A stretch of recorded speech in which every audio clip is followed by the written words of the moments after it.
دنیا میں کر رہے ہیں ان کے سامنے اس طرح لائے گا کہ یہ حسرتوں اور پشیمانیوں کے ساتھ ہاتھ ملتے رہیں گے، مگر آگ سے نکلنے کا کوئی راہ نہ پائیں گے۔ بسم اللہ الرحمن الرحیم۔ سورہ بقرہ کی آیات نمبر 153 اور 166 کا جب ہم مطالعہ کرتے ہیں تو ہم سب سے پہلے دیکھ رہے ہیں کہ وہ کون سے پوائنٹس ہیں اور وہ کون سے احکامات ہیں جو اللہ تعالیٰ نے ہمیں دیے۔ سب سے پہلے جو آیات ہے، یا ایھا الذین آمنوا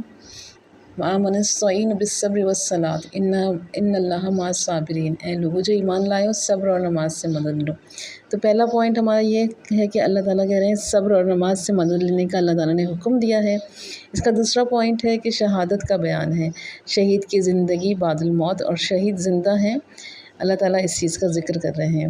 پوائنٹ 3 میں یہ ہے کہ اللہ تعالیٰ آپ کو آزمائش میں ڈالیں گے۔ اللہ تعالیٰ فرماتے ہیں کہ اللہ انسان کو ضرور آزمائش میں ڈالیں گے۔ کس چیز سے؟ خوف سے، خطرے سے، فاقہ کشی سے، اولاد سے، جان و مال کے نقصانات سے۔ اسی میں ان آیات میں ہے کہ پوائنٹ نمبر 4 پر اگر آپ دیکھتے ہیں تو صبر کرنے والوں کے لیے اللہ تعالیٰ نے خوشخبری دی ہے، اور خوشخبری کا بیان دیا گیا ہے کہ اللہ تعالیٰ نے ان کے لیے اجر عظیم کا وعدہ کر رکھا ہے۔ اس کے بعد انہی آیات میں حج اور عمرے کے احکامات ہیں اور ان کی تفصیلات ہیں، اور صفا و مروہ پہاڑوں کا ذکر ہے، جس میں اس کا ڈسکس ہم بعد میں کریں گے کہ صفا اور مروہ کا کس بارے میں ذکر آیا تھا۔ اس کے بعد اللہ تعالیٰ تبارک و تعالیٰ کی وحدانیت کا ذکر کیا گیا ہے ان آیات میں، کہ اللہ تعالیٰ کو مسلمان جو ہے وحدہ لا شریک جانتے ہیں اور مانتے ہیں۔ پھر اس کے بعد کائنات میں اللہ تعالیٰ کے نظام کی تفصیلات ہیں، جیسا کہ آپ نے ترجمے میں سنا تھا، اور اللہ تعالیٰ ان تمام جو انتظام ہیں ان کو سنبھالنے والے ہیں، اور اللہ تعالیٰ وحدہ لا شریک کے ساتھ ساتھ ان اللہ علی کل شیء قدیر، اللہ تعالیٰ ہر چیز پر قادر ہے اور اللہ تعالیٰ سارے نظامات کو سنبھال سکتے ہیں۔ اس کے بعد آیات میں شرک کی ممانعت کی گئی ہے، ایمان والوں کے بارے میں بتایا کہ ایمان والے اللہ تعالیٰ کے ساتھ بڑی محبت رکھتے ہیں اور اللہ تعالیٰ کے ساتھ کے ہی گرویدہ ہیں۔ اس کے بعد اللہ تعالیٰ کا خوف ہے کہ اللہ تعالیٰ ہر مسلمان کو اللہ تعالیٰ کا خوف ہونا چاہیے، اور اللہ تعالیٰ سخت سزا دینے والے بھی ہیں اور سزا دینے میں بہت سخت ہیں۔ قیامت کے دن کا احوال بتایا گیا ہے۔ پوائنٹ نمبر 9 میں یہ ہے کہ حلال اور پاک چیزوں کا حکم دیا ہے اور ان کو اپنانے کا حکم دیا گیا ہے، حرام سے بچنے کا حکم ہے۔ اسی طریقے سے شیطان کے حربوں سے بچنے کا بھی حکم دیا گیا ہے کہ شیطان جو ہے انسان کا کھلا دشمن ہے۔ بسم اللہ الرحمن الرحیم۔ اب ہم اپنے دوسرے پوائنٹ کو ڈسکس کرتے ہیں، جس میں اللہ تعالیٰ شہادت کا ذکر کر رہے ہیں۔ شہادت کے بارے میں یہ ہے کہ موت کا لفظ اور اس کا تصور انسان کے ذہن پر ایک ہمت شکن اثر ڈالتا ہے، اس لیے اس بات سے منع کیا گیا ہے کہ شہداء فی سبیل اللہ کو مردہ نہ کہا جائے، کیونکہ اس سے جماعت کے لوگوں میں جذبہ جہاد و قتال اور روح جامع یا فروشی کے جو سرد پڑ جانے کا اندیشہ ہے۔ اس کے بجائے ہدایت کی گئی کہ اہل ایمان اپنے ذہن میں یہ تصور جمائے رکھیں کہ جو شخص خدا کی راہ میں جان دیتا ہے وہ حقیقت میں حیات جاویدہ پاتا ہے۔ یہ تصور مطابق واقعہ بھی ہے اور اس سے روح شجاعت بھی تازہ ہوتی ہے اور تازہ رہتی ہے۔ اگلی آیات میں یہ تھا کہ ہم اللہ ہی کے ہیں اور ہمیں اللہ ہی کی طرف ہمیں پلٹ کر جانا ہے۔ تو اس میں یہ کہ یہ صرف کہنے کی بات نہیں ہے، کہنے سے مراد صرف زبان سے یہ الفاظ کہنا نہیں ہے، بلکہ دل سے اس بات کا قائل ہونا ہے کہ ہم اللہ ہی کے ہیں، اور اس لیے اللہ کی راہ میں ہماری جو چیز بھی قربان ہوئی وہ گویا ٹھیک ہے اپنے مصرف میں صرف ہوئی ہے، جس کی چیز تھی اس کے کام آ گئی، اور یہ ہے کہ اللہ کی طرف ہمیں پلٹنا ہے۔ اب صفا اور مروہ کا ذکر کر لیتے ہیں۔ صفا اور مروہ کے بارے میں کچھ چیزیں تھیں۔ صفا اور مروہ مسجد حرام کے قریب 2 پہاڑیاں ہیں جن کے درمیان دوڑنا منجملہ مناسک کے تھا، جو اللہ تعالیٰ نے حج کے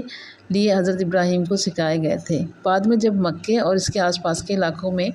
مشرکانہ جاہلیت پھیل گئی تو صفا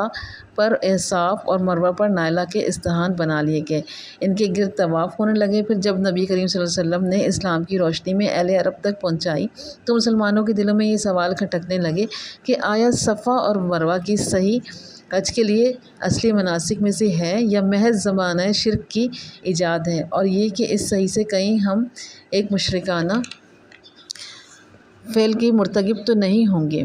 نیز حضرت عائشہ رضی اللہ تعالیٰ عنہا کی روایت معلوم ہوتا ہے کہ اہل مدینہ کے دلوں میں پہلے ہی سے صحیح بن صفا والمروہ کے بارے میں کراہت موجود تھی، کیونکہ وہ منات کے متقدد تھے اور اصحاب نائلہ کو نہیں مانتے تھے۔ انہی وجہ سے ضروری ہوا کہ مسجد الحرام کو قبلہ مقرر کرنے کے موقع پر ان غلط فہمیوں کو دور کر دیا جائے جو صفا اور مروہ کے بارے میں پائی جاتی تھی، اور ان لوگوں کو بتا دیا جائے کہ ان دونوں مقامات کے درمیان صحیح کرنا حج کے اصلی مناسک میں سے ہے، اور یہ کہ ان مقامات کا تقدس خدا کی جانب سے ہے اور نہ کہ اہل جاہلیت کی من گھڑت باتیں ہوں۔ اگلی آیات میں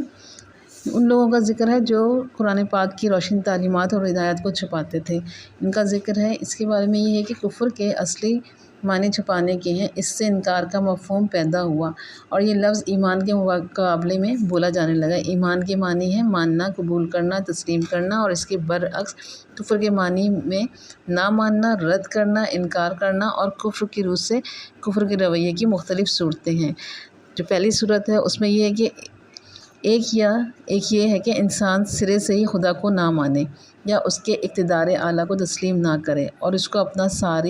اپنا اور ساری کائنات کا مالک اور معبود ماننے سے انکار کر دے، یا اسے واحد مالک اور معبود نہ مانے۔ دوسری صورت کیا ہو سکتی ہے؟ دوسری یہ کہ اللہ کو تو مانے مگر اس کے احکام اور اس کے ہدایات کو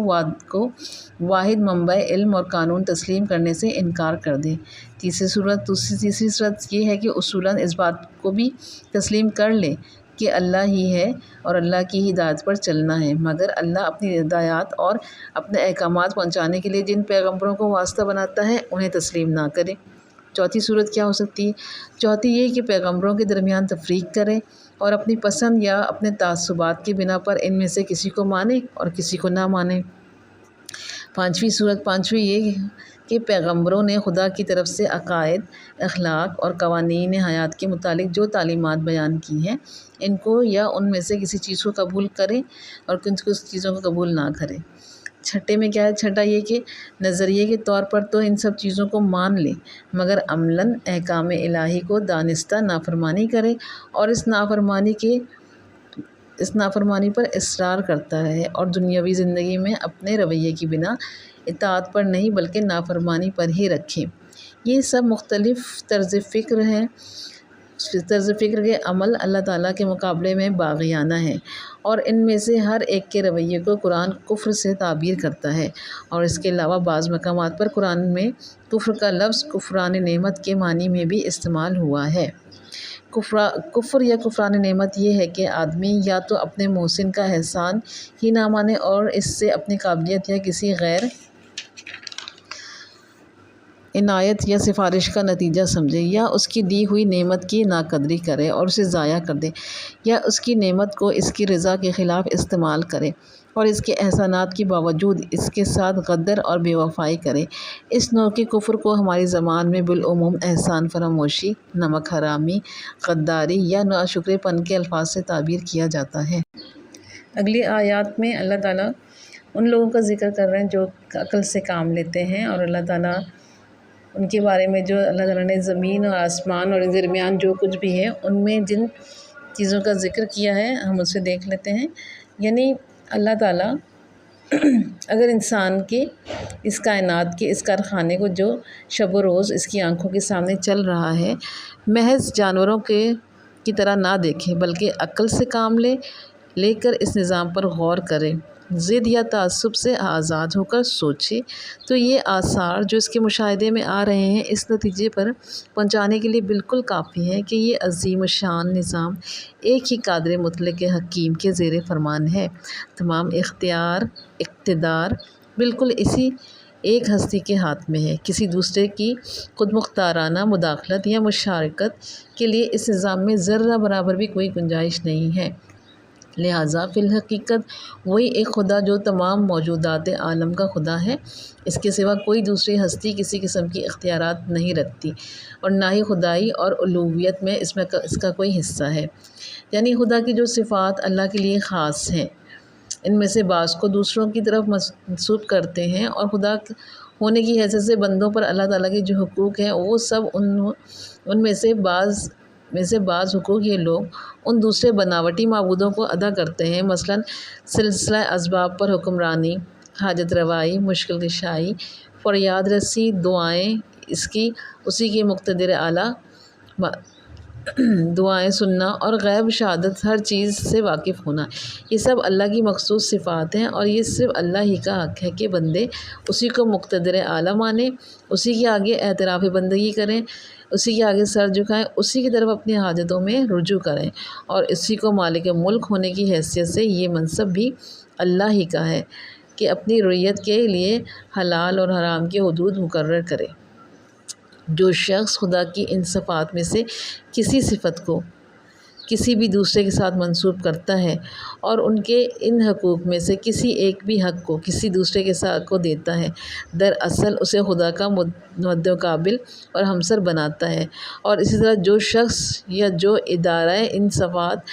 ان صفات میں سے کسی صفت کا مدعی ہو اور ان حقوق میں سے کسی حق کو انسانوں سے مطالبہ کرتا ہو، وہ بھی دراصل خدا کا مد مقابل اور ہمسر بنتا ہے، خواہ زبان سے خدائی کا دعویٰ کرے یا نہ کرے۔ یہاں پر خاص طور پر گمراہ کرنے والے پیشواؤں اور لیڈروں اور ان کے نادان پیروکاروں کے انجام کا اس لیے ذکر کیا گیا ہے کہ جس غلطی میں مبتلا ہو کر پچھلی امتیں بھٹک گئیں، اس سے مسلمان ہوشیار رہیں اور رہبروں میں امتیاز کرنا سیکھیں اور غلط رہبری کرنے والوں کے پیچھے چلنے سے